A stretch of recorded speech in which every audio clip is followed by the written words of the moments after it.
परोपकार के विषय में आचार्यों ने कदम कदम पर चर्चा की है। जड़ वस्तु के ऊपर कोई उपकार नहीं किया जा सकता, किंतु जीव के प्रति उपकार का भाव जागृत होता है। जड़ वस्तु में न सुख का संवेदन है न दुख का संवेदन है, किंतु संवेदनशील यदि कोई पदार्थ है तो वह जीव है। इसलिए जीव के प्रति, प्राणी मात्र के प्रति उपकार का भाव होना चाहिए। प्राणी मात्र के प्रति करुणा का भाव जागृत होना चाहिए।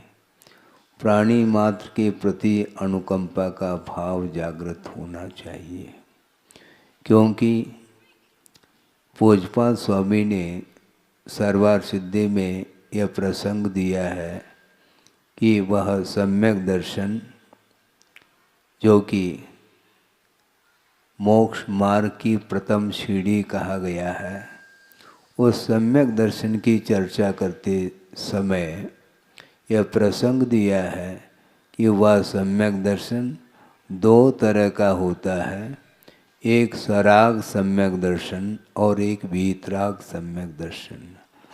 वीतराग सम्यक दर्शन के स्वामी तो श्रमण हुआ करते हैं, किंतु सराग सम्यक दर्शन जो होता है वह किमात्मक होता है। तो उन्होंने स्पष्ट किया है, प्रशम संवेग अनुकंपा आस्तिक्य आदि अभिव्यक्ति लक्षणम प्रथमम सराग सम्यक दर्शनम, ऐसा कहा।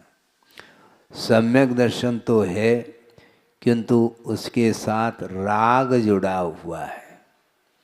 लेकिन यह ध्यान रखें, राग भी दो तरह का होता है, एक विषयानुराग होता है और एक धर्मानुराग होता है। धर्म के प्रति अनुराग होना चाहिए। राग हमेशा हमारे लिए एकांत रूप से बंध के लिए कारण नहीं होता, किंतु जो धर्मानुराग होता है वह परंपरा से निर्वाण के लिए कारण बताया है। इसलिए प्रशम, सम्वेग और अनुकंपा यही जिसके अंग हैं, ऐसा वह सराग सम्यक दर्शन माना जाता है। उसमें अनुकंपा शब्द को भी लिया है। अनुकंपा किसके प्रति की जाती है, किस व्यक्ति के प्रति करुणा का भाव जागृत होता है, यह भी स्पष्ट किया है। आप लोग दूर दूर से आए हैं। अभी यह परिचय दिया जा रहा था कि अहिंसा के पुजारी, अहिंसा के अग्रदूत, ऐसे शब्दों के प्रयोग आपने किए हैं। ठीक किया है आपने, क्योंकि अहिंसा के प्रति लगाव जो होता है वह विरल व्यक्तियों के जीवन में ही वह लगाव उत्पन्न होता है। बहुत सारे ऐसे भी इस धरती पर जीव हैं, मनुष्य के रूप में हैं, इसके उपरांत भी उनकी वृत्ति पशु से भी गई बीती देखने को मिलती है। एक सिंह को भी आपने देखा होगा, सुनते हैं, वह जो सिंह अर्थात व्याघ्र है वह शिकार करता है, किंतु शिकार कब करता है, जब भूख लगी है तो वह शिकार करके उस भूख को शांत करता है। उसके बाद वह शिकार नहीं करता, ऐसा भी सुनने को मिलता है। आप सोचो समझो, प्रत्येक जीव के साथ पेट लगा हुआ है। सुन रहे हैं आप? प्रत्येक व्यक्ति के साथ पेट लगा हुआ है, किंतु पेट ही नहीं लगाना चाहिए। पेट और पेटे में बड़ा अंतर है। 2-4-6 रोटी आपने खा ली, भूख शांत हो जाती है, किंतु पेटी को भरने के लिए दूसरे के पेट के ऊपर भी प्रहार करता है संसारी प्राणी।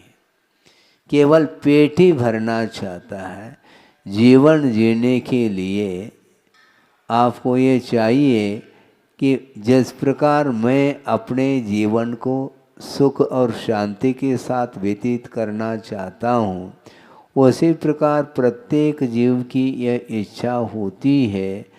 इसलिए दूसरे के प्रति भी करुणा का भाव जागृत होना चाहिए, लेकिन नहीं हो पाता।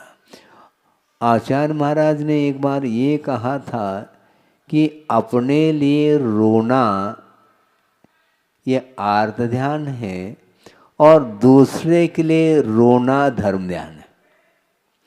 दोनों रो रहे हैं, किंतु स्वार्थी संसारी प्राणी अपने लिए रोता है, भगवान के सामने भी हाथ जोड़ करके रोता रहता है। भगवान कहते हैं रो नहीं। यदि रोना आपको पसंद है तो दूसरे के दुखी जीवन को देख करके रोना चाहिए कि हे भगवान, इसका दुख कब दूर हो। हम अपने दुख को दूर करने के लिए तो कटिबद्ध है, किंतु दूसरे के जीवन में जो आपदा आई है, जो विपत्ति आई है, जो संकट आया है, उस संकट को दूर करने की जो एक भीतर की जो लगनशीलता है, ललक है, उसको बोलते हैं करुणा भाव। करुणा देखने को नहीं मिलती है, क्योंकि स्वार्थपरायण जीवन जीने वाला व्यक्ति वह कभी भी दूसरे के प्रति वह दया का भाव नहीं रख पाता, मात्र अपना अपना अपना सोचता है। जबकि अपना कोई नहीं, वह सब सपना है। इसके उपरांत भी वो अपने जीवन को सुखमय बनाने के लिए यहाँ पर स्वर्ग उतर जाए, इस प्रकार का वह प्रयासरत रहता है। किंतु ये ध्यान रखो, शारीरिक जो शांति है, सुख है, वह वस्तुतः सुख नहीं, सुखाभास है, ऐसा कहा है। कहा तो है महाराज, ये सब शास्त्रों में कहा है, किंतु देखने को कहाँ मिल रहा है, हैं? देखने को कहाँ मिल रहा है? ये एक दूसरे को देख करके बोल रहे हैं, किंतु आचार्य कहते हैं देखने को नहीं मिलता। स्वयं ही उस रूप अपने जीवन को ढालने का प्रयास करना चाहिए। तो मैं ये कह रहा था कि सम्यक दर्शन होते हुए भी वह एक तरह का नहीं है, किंतु राग के साथ संबंध को लेकर के जो सम्यक की उत्पत्ति होती है, उसको सराग सम्यक दर्शन की संज्ञा दी है। और वह सराग सम्यक दर्शन की मुख्यता गृहस्थ जीवन में हुआ करती है। महाराज, हमारे लिए भी कुछ धर्म का लाभ हो, क्यों नहीं होगा? क्योंकि धर्म वस्तुतः अहिंसा प्रधान धर्म है। अहिंसा की रक्षा करने के लिए ही हम रात दिन प्रयत्नशील हैं, क्योंकि हिंसा का अर्थ घात होता है। दूसरे के जीवों का घात करके कभी भी जीवन यापन करने का भाव नहीं रखना चाहिए। लेकिन होता क्या नहीं, मैंने पहले भी कहा था, गृहस्थ जीवन में अपने जीवन को व्यतीत करता हुआ वह चलता है, और ऐसा कोई भी कार्य नहीं होता जिसमें हिंसा नहीं होती हो। तो फिर महाराज, हिंसा से बचने के लिए हम करें क्या? अनुपात से हिंसा से बचने का उपक्रम कर लेना चाहिए। कोई भी व्रत छोटा और बड़ा नहीं होता, व्रत तो व्रत ही होता है। अपने शक्ति के अनुरूप पालन करने का पुरुषार्थ कर लेना चाहिए। एक बहुत अच्छा संस्मरण याद आ गया मुझे, और गुरुदेव ने ही प्रवचन के दौरान कहा था, बल्कि उनके साथ वह घटित घटना है। वो क्या है? नैनागिरी की बात है, और आहारचर्या का समय हुआ था। शुद्धि करके आचार्य महाराज आहार के लिए निकल गए।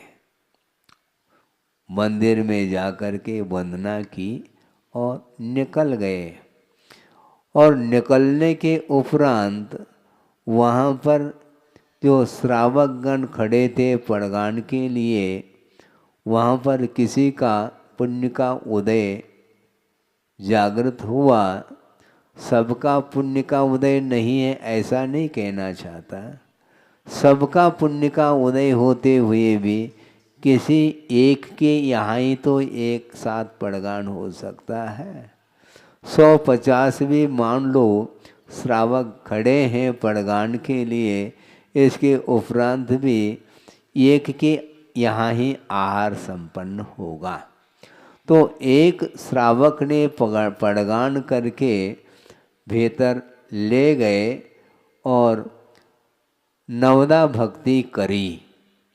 उसके उपरांत आचार्य महाराज खड़े हो गए आहार लेने के लिए, और उसी समय एक परिवार वहाँ पर आया जो बाहर का था, बाहर ही खड़ा था, किंतु निवेदन प्रार्थना कर रहा था गुरुदेव के प्रति कि भगवान बहुत दिन की मेरी भावना है आहार दान देने की, और इस भावना को आप पूर्ण करेंगे कृपा करके। तो आचार्य महाराज तो मौन खड़े होकर के आहार ले रहे थे। एक क्षण के लिए उनकी ओर दृष्टि जाती है और उन्होंने पुनः दोहराया कि महाराज बहुत दिन की भावना है, किंतु क्या महाराज, एक विकल्प मेरे मन में बार बार आता है, वो ये है कि मैं रात्रि भोजन का त्याग नहीं कर सकता। सुन रहे हैं आप? हाँ, मैं रात्रि भोजन का त्याग नहीं कर सकता, किंतु आहार देने की तो मेरी तीव्र उत्कंठा है। और गुरुदेव ने उनको देखा, निहारा, और उन्होंने मौन रूप से स्वीकृति दे दी मुस्कान के माध्यम से। लेकिन ध्यान रखो, अभी बहुत लंबी कहानी है, बहुत लंबा प्रसंग है ये, ताली नहीं बजाओ। रहस्य क्या है इसको समझो, सोचो। और उन्होंने इसलिए स्वीकृति प्रदान की थी, उन्होंने फेस रीडिंग किया था। वह ऐसा एक व्यक्तित्व था, पति पत्नी दोनों आए थे, उन्होंने देखा और परखा, और उन्होंने मन में ये सोचा कि इस ग्राहक को लौटाना नहीं चाहिए। क्या रहस्य होगा महाराज, जल्दी खोलो, खोल रहे हैं। और बाद में वह रहस्य खुलेगा, क्योंकि मौन है। और उन्होंने मुस्कान दे करके उन्होंने मौन रूप से स्वीकृति दे दी, और उन्होंने शुद्धि बोल करके बड़े विनय अनुनय आदर भक्ति पूर्वक उन्होंने 1-2 ग्रास दिए। फिर बाद में क्या होता है, आहार सानंद संपन्न हुआ और आचार्य महाराज पुनः लौटने लगे। वहाँ पर थोड़ी बैठा जाता है। और लौट करके मंदिर की ओर जब निकल गए तो उनके साथ जो चौके वाले जितने भी मेंबर थे वे भी सारे के सारे उनके साथ हो गए पहुंचाने की दृष्टि से, और उसमें वो 2 व्यक्ति भी साथ हो गए थे। वहाँ पर जा कर के बैठ गए आचार्य महाराज, और वो दोनों व्यक्ति आकर के नमोस्तु किया उन्होंने और बैठ गए। और आचार्य महाराज ने उनकी ओर देखते हुए कहा कि देखो, तुम दोनों ने आहार दे दिया और मैं उस समय मौन था, इसलिए कुछ बोल नहीं सका। अब तो मैं बोल सकता हूँ। महाराज आप जो कहो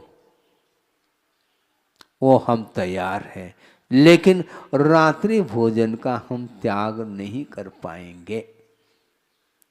कोई बाधा नहीं, कोई बाधा नहीं। फिर कैसे करेंगे महाराज? आप क्या करते हो? तो उन्होंने कहा कि महाराज हम दोनों पति पत्नी गवर्नमेंट सर्वेंट हैं। हाँ ठीक है, उसमें भी कौन सा विभाग है, क्या करते हैं? कुछ नहीं, मैं तो डिप्टी कलेक्टर हूँ और ये श्रीमती जज हैं। आ गई बात समझ में? ये व्यक्तित्व उन्होंने पहले से ही पहचान ली थी, क्या व्यक्तित्व है इनके अंदर। उन्होंने बहुत अच्छा, बैठ जाओ, लेकिन ये ध्यान रखो रात्रि भोजन त्याग नहीं कर सको, कोई बाधा नहीं, क्योंकि आपके सामने समस्या है। समय पर कोर्ट जाना पड़ता है, समय पर जो है वह ड्यूटी देने पड़ती हैं, इसलिए कोई बाधा नहीं। लेकिन मैं आपके लिए जो नियम देना चाहता हूँ उसको तो लेना पड़ेगा। महाराज रात्रि भोजन त्याग को छोड़ करके आप जो दे दो उसके लिए हम मंजूरी देते हैं। अच्छी बात है, ऐसा करो। ऐसा कहा, ऐसा कहने का अर्थ क्या? कोई 5 लाख का दान देने के लिए कहा जा रहा है क्या? नहीं, ऐसे का अर्थ है 5 अनुव्रत अंगीकार करो। महाराज ये तो उससे भी कठिन है, रात्रि भोजन त्याग से भी ये बहुत जटिल विषय है मेरे लिए, बहुत कठिन है ये। कठिन कुछ नहीं है, मैं समझाता हूँ, सुनो और आप लोग भी सुने। उन्होंने ये कहा कि आप गवर्नमेंट सर्वेंट हैं और गवर्नमेंट के तरफ से आपको जो सैलरी मिलती है, जो पे मिलता है, उतना ही लेना, उसके अलावा 1 पाई भी नहीं लेना। समझ रहे हैं आप? अर्थात रिश्वत नहीं लेना। महाराज ये तो हमसे बहुत अच्छे तरह से निभ जाएगा नियम। और इसमें 5 अनुव्रत गर्भित हैं, अंतर्भूत है, ये ध्यान रखो। कैसा? जो सैलरी मिलती है उसके अलावा 1 पाई भी हम नहीं लेंगे, इसमें सत्यव्रत का पालन होगा। और जहां पर सत्य पल रहा है वहां पर अहिंसा भी पल रही है, क्योंकि अहिंसा की रक्षा जो होती है वह सत्य के माध्यम से हुआ करती है। इसलिए सत्यव्रत पालन हो रहा है, क्योंकि 1 पाई भी हम रिश्वत के रूप में नहीं देंगे। जब सत्य का पालन होगा तो चोरी संभव नहीं। जहां पर सत्य नहीं वहां पर चोरी भी है, और जहाँ पर सत्य का अनुपालन होगा वहाँ पर अहिंसा धर्म का भी अनुपालन होगा, और सत्य भी पल रहा है और अचौर व्रत भी पल रहा है। और आपने उस सैलरी को छोड़ करके 1 भी पाई नहीं लेने का जो संकल्प लिया है, उसमें परिग्रह परिमाण व्रत भी पल रहा है। परिग्रह सीमित हो गया, परिमाण हो गया क्या नहीं? मान लो 1 लाख रुपए भी यदि मान लो आपको सैलरी मिल रही है, कोई बाधा नहीं, आप ले लो, किंतु 1 लाख रुपए के ऊपर हम 1 पाई भी नहीं लेंगे। अब सोचो, विचार करो,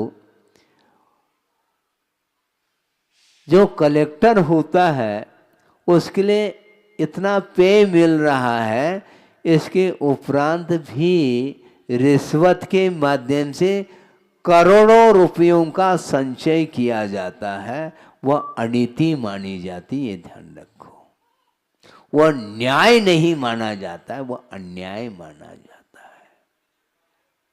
आप पुरुषार्थ करके वित्त का संचय करो, उपार्जन करो, इसमें कोई बाधा नहीं है, किंतु उस न्याय का उल्लंघन करके जीवन यापन करने का जो भाव है, इसी में आसक्ति पल रही है और उस आसक्ति के कारण ही अहिंसा धर्म समाप्त हो जाता है, ये कहने का तात्पर्य है।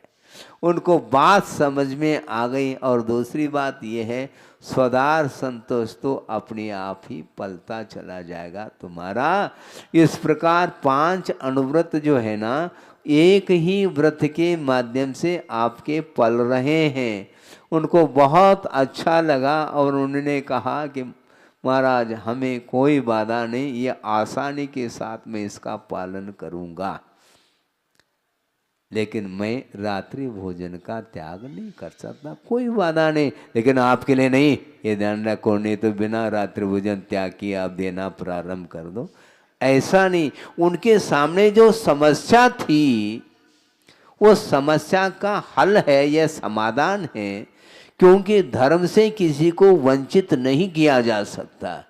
मात्र रात्रि भोजन त्याग का नाम ही धर्म है ऐसा नहीं, इसका भी पालन करें, किंतु इसके साथ साथ इस प्रकार की भी धर्म की उपासना की जा सकती है और करना चाहिए। इस प्रकार आचार्य महाराज की ये कुशलता है कि किसी को भी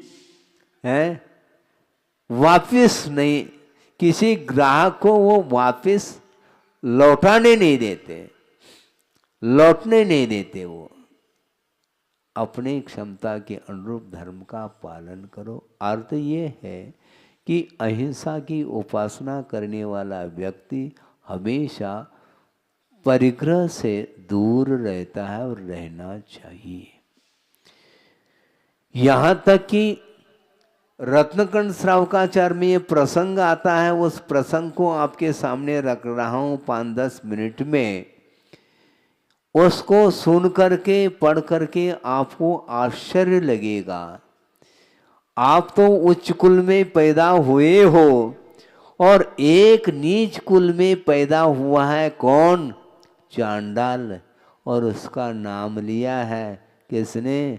आचार्य समंतभद्र स्वामी ने रत्नकंड श्रावकाचार्य के अंदर उसको उसका नाम उल्लेखित किया है। सम्यक दर्शन संपन्न मभि मातंग देहजम देवा देवम विदुर्भस्म गूढ़ांगारांतरोजसम, ऐसा कहा। आप सोचो विचार करो। वह चांडाल नीच कुलीन माना जाता है, उसका स्पर्श नहीं किया जा सकता, किंतु ये ध्यान रखो सम्यक दर्शन से वह संपन्न हुआ है, उसके लिए देव संज्ञा प्राप्त हो गई है। देव का अर्थ देवादिदेव नहीं लेना, किंतु देव का अर्थ उसके अंदर पूज्यता आई है, वह आदर का पात्र हुआ है। देव का अर्थ वह पूज्य हुआ है, और पूज्यता का अर्थ यहाँ पर वह पूज्यता नहीं लेना, किंतु आदर का पात्र बना हुआ है। वो कौन? वह चांडाल होने के बावजूद भी। ऐसी कौन सी विशेषताएं महाराज, उस प्रसंग को आपके सामने रख रहा हूँ। सोचिए, उस चांडाल ने भय के ऊपर भी विजय प्राप्त की है, और उस चांडाल ने लोभ को भी जीत लिया है। इस प्रसंग में वह विषय स्पष्ट हो जाएगा। राजा ने अष्टानिका पर्व में अष्टमी से लेकर के पूर्णिमा तक उस अष्टानिका पर्व में किसी भी जीवों की विराधना घात नहीं होना चाहिए, इस प्रकार उस राजा ने राज्य में घोषणा की थी। अब सोचो, हिंसा नहीं होगी उस अष्टानिका पर्व के दिनों में। संयोग की बात है, राजा का राजकुमार, और उसने उन दिनों में जीव का घात किया था।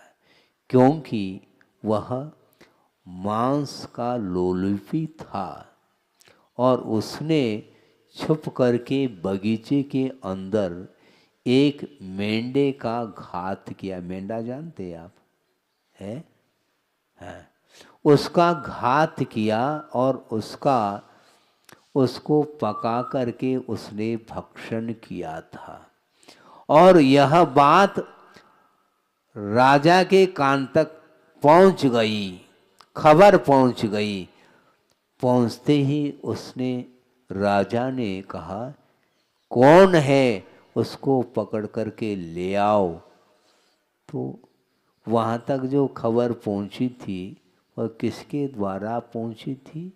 एक माली था उस बगीचे में, और उसने एक दिन पेड़ के ऊपर चढ़ा था और वहाँ से उसने उस राजकुमार ने जो मेंढे का घात किया था, वध किया था, उस कृत्य को उसने देखा था और उसने ही खबर पहुंचाई थी राजा के दरबार तक जा कर के। राजन, आपने घोषणा की थी अष्टानिका पर्व में घात नहीं करने का, किंतु आपके पुत्र ने ही घात किया। मेरे पुत्र ने? हाँ हाँ, आपके पुत्र ने। ऐसा हो नहीं सकता है। कैसा नहीं हो सकता है? हमने अपने आंखों से देखा है, प्रत्यक्षदर्शी मैं हूं।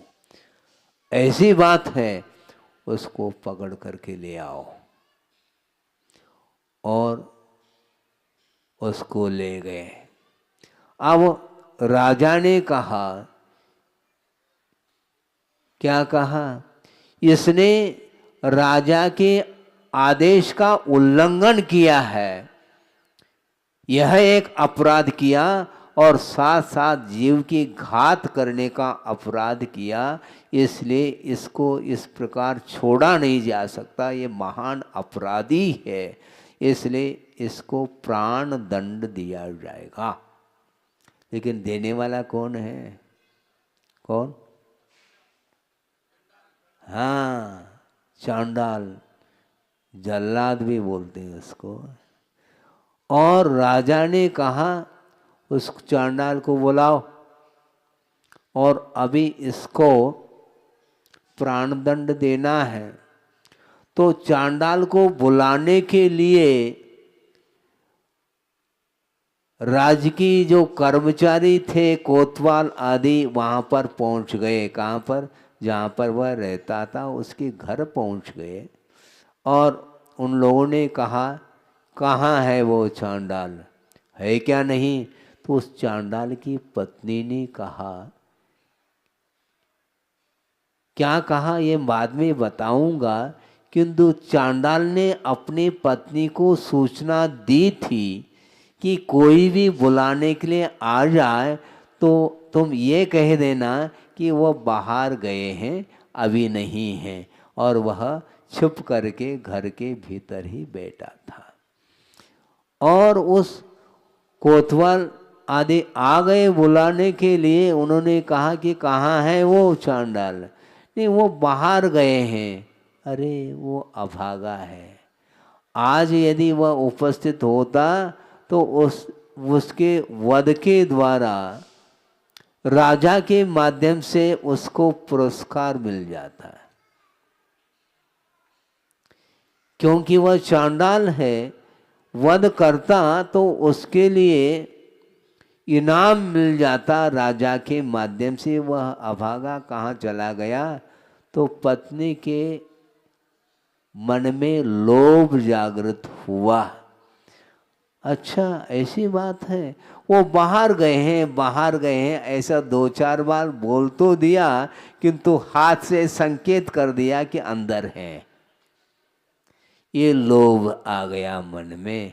अच्छा, अंदर है, तो जा करके कोतवालों ने उस चांडाल को पकड़ लिया और राजा के पास खड़ा कर दिया। अब राजा ने कहा, देर मत करो। क्या करना है राजन? कुछ नहीं करना है, ये राजकुमार है और इसने राज की आज्ञा का उल्लंघन किया है और जीव का घात किया है। इसको जल्दी से जल्दी क्या करना है, इसका घात करना है।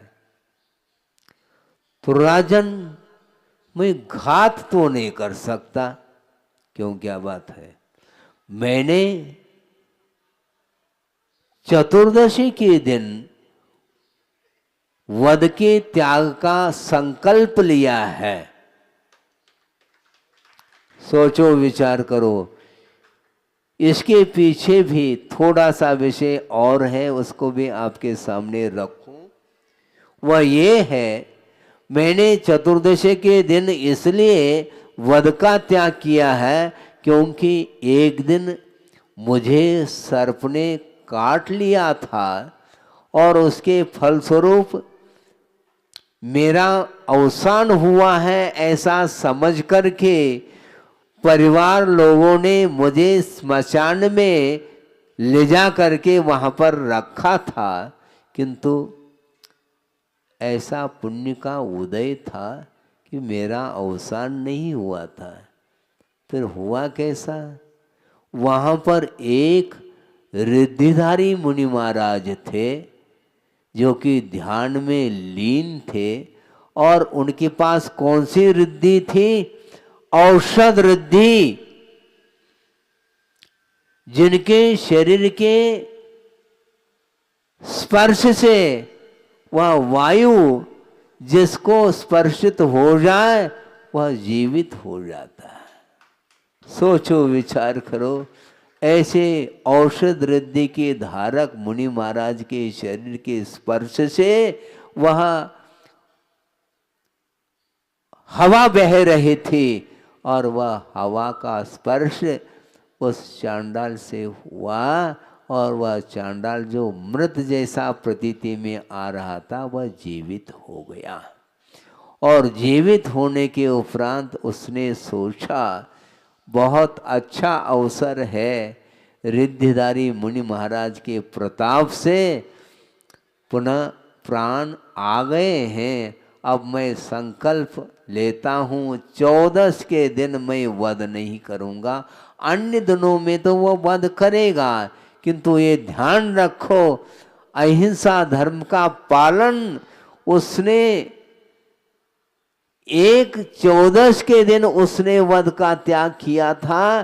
किंतु उसका वह संकल्प, प्राण भी चले जाएं किंतु वह संकल्प अडिग रहेगा। और राजा को कह दिया, राजन आपको जो करना है वह कर लो, किंतु प्राण भी चले जाएं किंतु यह प्रण, यह संकल्प टूट नहीं सकता। इस प्रकार उसने कह दिया। न उसको मरण का भय रहा, मरण के भय को भी जीत लिया उसने, और लोभ जो दिया जा रहा था उस लोभ को भी जीत लिया। और राजा ने सोचा, चांडाल होकर के तुम 14 के दिन व्रत लेते हो, ये भी कोई व्रत है क्या? संभव नहीं है। इस प्रकार समझ करके उस राजा ने राजकुमार को भी और उस चांडाल को भी, कोतवालों को कह दिया, इन दोनों को वहां पर फेंक दो। कहाँ पर? बोरी में बंद करो पहले और दोनों को ले जाओ और वहां पर फेंक दो जहां पर बड़े बड़े मगरमच्छ होते हैं। ऐसे तालाब में फेंक करके आ जाओ।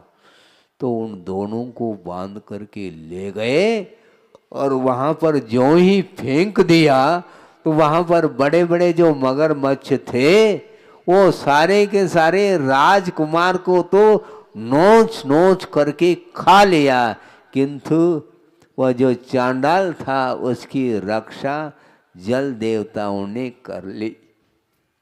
सोचो, विचार करो। सिंहासन कर लिया, किसके लिए? चांडाल के लिए। उसकी जीवन की रक्षा कर ली। किसका प्रताप है ये? अहिंसा संयमो तवो देवावित्तस पणमंती जस धम्मे सया मनो धम्मो मंगल मुख्यटम अहिंसा संयमो तवो। अहिंसा और तप से युक्त जो धर्म होता है वह वस्तुतः उत्कृष्ट धर्म माना जाता है। और वह धर्म जिसके हृदय में स्थान मिल रहा है, जिसके हृदय में अहिंसा धर्म के लिए स्थान मिल रहा है, उसकी रक्षा देव लोग भी आकर के करते हैं। इस प्रकार आगम में उल्लेख मिलता है। सोचो, अहिंसा धर्म की महिमा तो सोचो। इसलिए आप लोगों को भी ये चाहिए, पशुओं की रक्षा करने के लिए आप लोगों को हरदम कटिबद्ध होना चाहिए। मनुष्य के लिए तो बहुत सारा प्रबंध है, किंतु पशुओं के लिए कोई प्रबंध नहीं है बंधुओं। आवारा घूमते रहते हैं और उनका वध होता रहता है। ट्रक के ट्रक भर कर के ले जाते हैं और ऐसे ट्रक को भरते हैं कि वहां पर पहुंचते पहुंचते भी कई पशु मर जाते हैं। श्वास लेने के लिए गुंजाइश नहीं, इस प्रकार उसको ठोस भर देते हैं। ऐसी जीवन की दशा उनकी होती है। आप लोगों का कर्तव्य है, हाँ, आप लोग प्रवचन सुनने के लिए बैठे हैं, मैं आलोचना नहीं कर रहा हूँ। आपके लिए प्रबंध क्या है देख लो, हैं? ऊपर क्या है? छत्र। सुन रहे हैं आप? ऊपर जो छत्र हैं घूम रहे हैं आपके ऊपर, इतना तो प्रबंध है मानव के लिए। पशुओं के लिए क्या प्रबंध, मुझे बताओ आप। सोचो, विचार करो। ऐसी स्थिति में आप लोगों का कर्तव्य है इस प्रकार प्रतिदिन, जहां पर स्लॉटर हाउस में हजारों की संख्या में बड़े बड़े पशुओं का भी वध होता है, इस प्रकार सुना गया। यांत्रिक जो कत्ल खाने खुले हुए हैं, वहाँ पर लाइन के लाइन लग जाती हैं, पशुओं की लाइन, और वो सारे के सारे उनकी दुर्दशा हो जाती है, जीवन का अंत हो जाता है उनका। जबकि उनकी जीवन की रक्षा की बात करो, क्योंकि पशु जीवन में भी यदि उन्हें जीवन दान किसी के द्वारा मिल जाता है तो उसके माध्यम से इतना उपकार होगा आपके ऊपर उन जीवों के द्वारा, जिसका हम बखान नहीं कर सकते हैं, क्योंकि इसको अभय दान की संज्ञा दी है, ये ध्यान रखो। उनको मानवों के द्वारा पशुओं के लिए अभय दान मिलना चाहिए। इसको सबसे महत्वपूर्ण दान माना है। आहार दान का निषेध नहीं, किंतु आहार दान के माध्यम से वह एक तात्कालिक उसके ऊपर उपकार हो रहा है। 24 घंटे के लिए आपका आहार उपयोग में आता है, किंतु जिसने जीवन दान दिया है वह पशु भवांतर में भी उस व्यक्ति को नहीं भूल सकता। अहिंसा परमो धर्म की जय। बोधि समाधि परिणाम शुद्धि स्वात्मोपलब्धि शिव शोक सिद्धि। चिंतामणिम चिंतित वस्तुदाने त्वाम वंद मानस्य ममास्तु देव। परम पूजाचार्य गुरुवर से विद्यासागर जी मुनि महाराज की।